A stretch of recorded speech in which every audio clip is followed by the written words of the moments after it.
Nous sommes devant un plan israélien. C'est pas la guerre au jour le jour. On n'est pas dans l'improvisation. On est devant un plan, une nouvelle étape que chacun peut voir. Qu'est-ce que c'est que ce plan? La réoccupation de Gaza, les 2/3 du territoire occupé aujourd'hui par l'armée israélienne, et sur le reste, sur des portions exiguës du territoire, concentrer toutes les populations palestiniennes. Monopole de la distribution alimentaire, qui, nous l'espérons, va reprendre. Monopole de la distribution alimentaire donné et à l'armée israélienne et à une organisation, la Fondation humanitaire pour Gaza, qui est dans les limbes depuis l'automne 2024, sous tutelle des services américains et des services israéliens. Mais est-ce qu'il n'est pas en train de se passer quelque chose?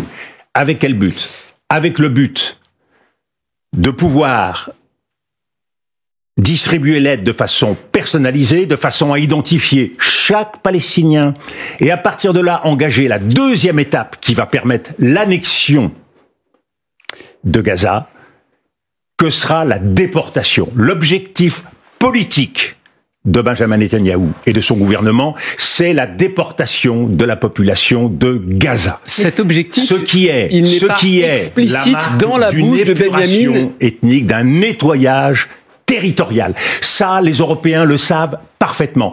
Et ils sont là avec des sabres de bois, alors qu'il y a 3 choses à faire.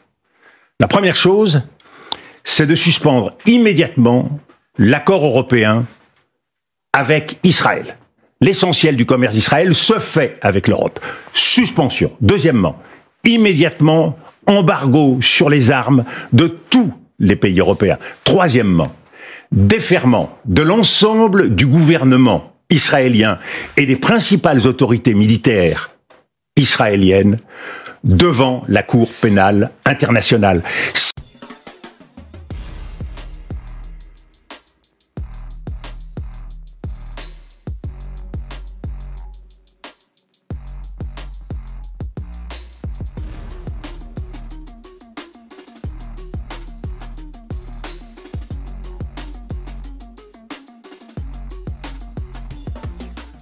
Il y a aussi tellement de liens d'amitié qui dépassent même l'amitié, des liens aussi d'affection. Donc c'est quelque chose qui fait mal d'abord, bien sûr. Et on se dit, mais qu'ai-je donc fait pour mériter un traitement pareil? Il était totalement désemparé et perdu pendant 3 mois, très malheureux. À tel point, il me l'a raconté, que un jour, il m'a dit, mais il en pouvait tellement plus, qu'il songeait vraiment à mettre fin à ses jours. Ce qui paraît incroyable maintenant quand on connaît le Bruno Retailleau, quand on connaît sa foi, quand on connaît son courage. Mais là, c'était trop. Sa vie était devenue impossible. En se disant, ben voilà, si au lieu de tourner avec ma voiture, j'allais tout droit, ce serait fini, quoi. Cette pression énorme que j'ai sur les épaules me quitterait. Je pourrais enfin souffler, respirer. Mais bien sûr, il ne l'a pas fait, parce que ce n'est pas du tout son genre. Ça, c'est pour moi mon jardin personnel. J'ai toujours considéré que ma vie au Puy du Fou, mon engagement, qui était un engagement de 32 ans, qui m'a beaucoup mobilisé parce que c'était le week-end, c'était les vacances, mais c'était un engagement qui était de l'ordre du privé, de ma vie personnelle. Et je n'ai jamais voulu mettre sur le terrain public ce qui s'est passé à ce moment-là.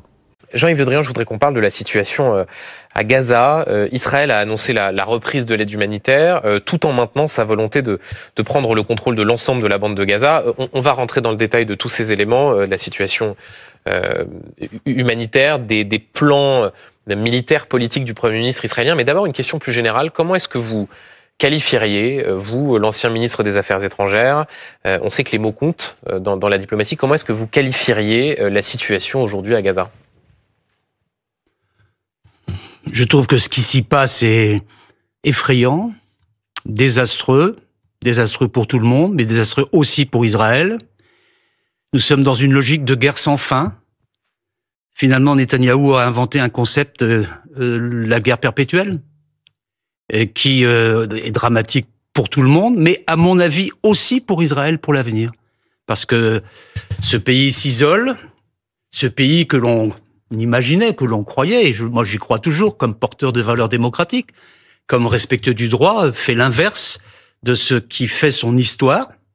Et quand un peuple, le peuple palestinien, n'a pas de destin, n'a pas de perspective, n'a pas de possibilité de projet, alors il risque de se retourner de nouveau vers la violence. Et ce qui se passe là, c'est de l'éviction d'un territoire, d'une population. Alors il y a des mots historiques que je ne vais pas prononcer. L'ONU parle d'un nettoyage ethnique. Ça rapproche.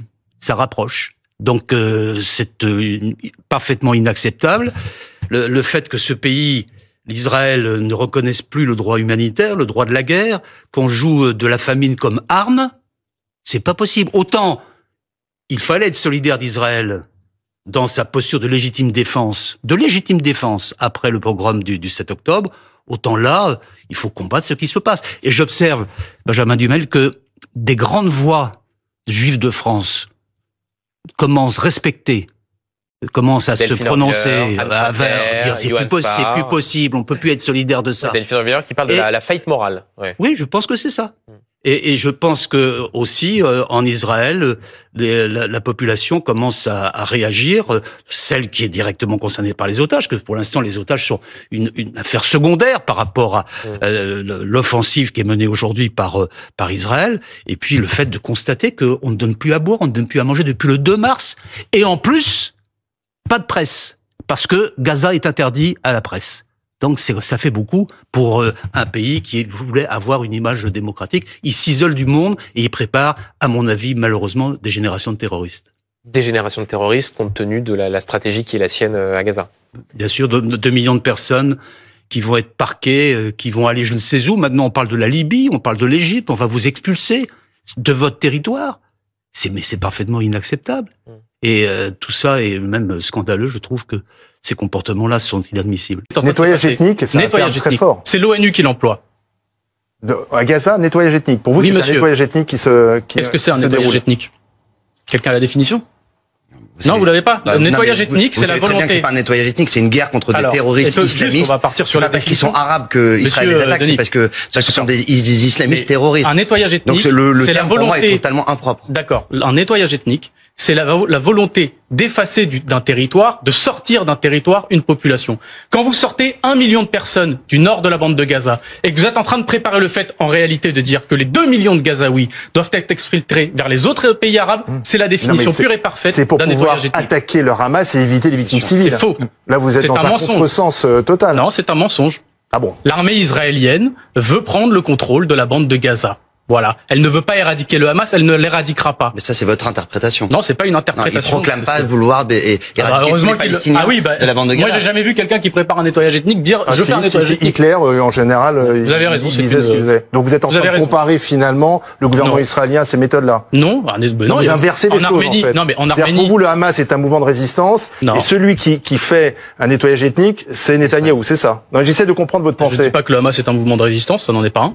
Ah bah vous le dites pas vous, mais chez vous certains le disent. Non, mais je vous le dis, ça n'en est pas un. Et je vous le répète, mais parce que vous n'avez pas l'air de vouloir le comprendre, la définition pure et parfaite d'un nettoyage ethnique reprise par la rapporteure spéciale de l'ONU dans les territoires occupés. C'est pas moi, hein. C'est l'ONU. Donc vous dites à Emmanuel Macron qui arrive sur place, ne suivez pas la ligne Netanyahou, c'est ça? Ne suivez pas la ligne Braun-Pivet ni Netanyahou, parce que le problème, c'est qu'aujourd'hui, on a des responsables français, dont Monsieur Amiel en est un des représentants, qui applaudissent au soutien inconditionnel. Alors David Amiel de guerre. Et député de la Renaissance de Paris, vous avez entendu ce que dit votre collègue de l'Assemblée nationale. Mais j'ai d'abord entendu que même David Guiraud n'arrive pas à défendre Jean-Luc Mélenchon aujourd'hui. C'est dire. Il a fait ce tweet. Il a fait de l'ironie. Ce tweet, il est indéfendable. Vous avez rien compris. J'ai très bien compris en tout cas le tweet de Jean-Luc Mélenchon. David Guiraud est sur la ligne Mélenchon. Qui est un tweet ignoble. Parce que dire de la présidente de l'Assemblée nationale qui revient de villages suppliciés, de ces endroits où on entrepose dans des sacs plastiques